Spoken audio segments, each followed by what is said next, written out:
Jewe nitwa Engineer Bigindavyi Alice Maria Joseline, nkaba ndongoye uruganda rukora amatafari n'amategura ku buhinga bwa none bwo mu Vyegwa. Urwo ruganda nago rukaba rwitwa Sobrite, ni ukuvuga ni Société de Production de Briques et Tuiles de Vyegwa.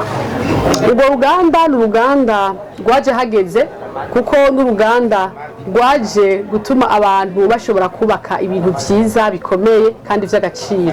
Ni ukuvuga Société Sobrite yatanguye mu bihumbi 2010, ariko kuva mu 2010 yari implantation.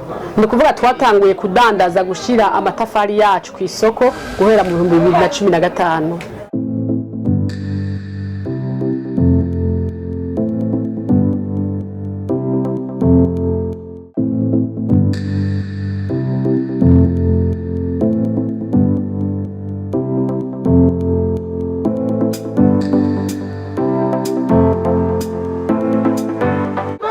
Itandukaniro rihari ku muntu akoresheje amatafari ya industrielle n'amatafari asanzwe nuko umuntu akoresheje amatafari industrielle harimo akunguko kadasanzwe. Turahereye ku kijanye n'abakozi.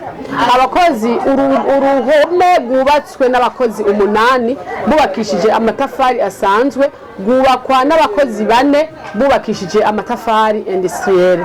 Ikindi naco ku kintu cy'amatafari asanzwe ni ukuvuga yuko amatafari asanzwe umuntu ahejeje kubaka acatera iripu, ahejeje gutera iripu akagira controle, ahejeje kugira controle agaca asiga amashwagara, yaheza gusiga ishwagara akashirako irangi ry'amazi hama agashirako irangi ry'amavuta. Ariko ukoresheje amatafari industrielle ahejeje kubaka acagira ho nettoyage hama agahanagura neza agaca asiga kaverni kandi ugasanga bisa neza cyane gose.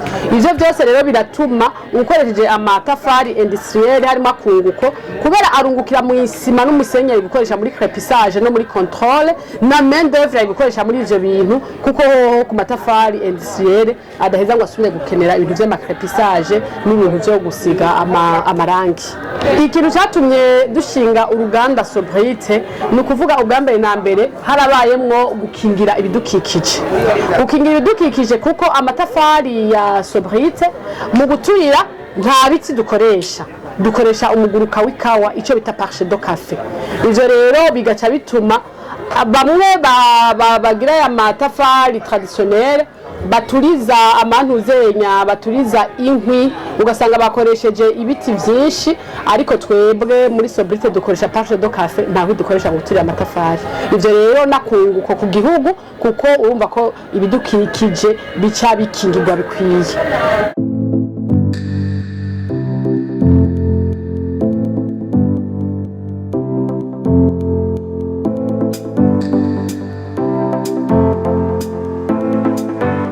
Ibiciro ku metero kwadrato ukoresheje amatafari asanzwe usanga ku metero kwadrato hagenda umuntu ariha 39,000, ariko ukoresheje aya matafari industrielle umuntu akoresha 32,000. Vyumvikana yuko ari akarusho kadasanzwe. Ni kuvuga umuntu akoresheje amatafari industrielle niwe yunguka gusumba ukoresheje amatafari asanzwe. Gusa abantu bumvise igiciro c'itafari rimwe baca bagereranya bagatangura kuvuga bati itafari rigugwa amahera menshi, bagatangura kuri hano bamwe amatafari mato mato, mugabo mu nyuma ntibiyumvira ibikorwa bizokurikira mu gihe umuntu ariko arakoresha aya matafari asanzwe.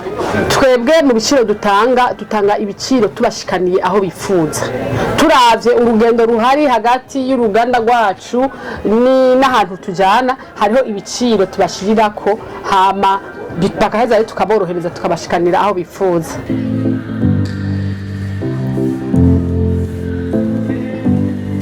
Turafise amabiro de liaison ngahi Bujumbura, hariho biro de liaison muri Ibukome, hariho na ntuzenya kuri Topwane, ahantu hasanzwe hariho ntuzenya association ya fournisseur b'ibikoresho byo kubaka, naho dusanzwe tuhafiseho ntuzenya aka agence. Ni ukuvuga ukeneye amatafari wacashaka kwituraho hose.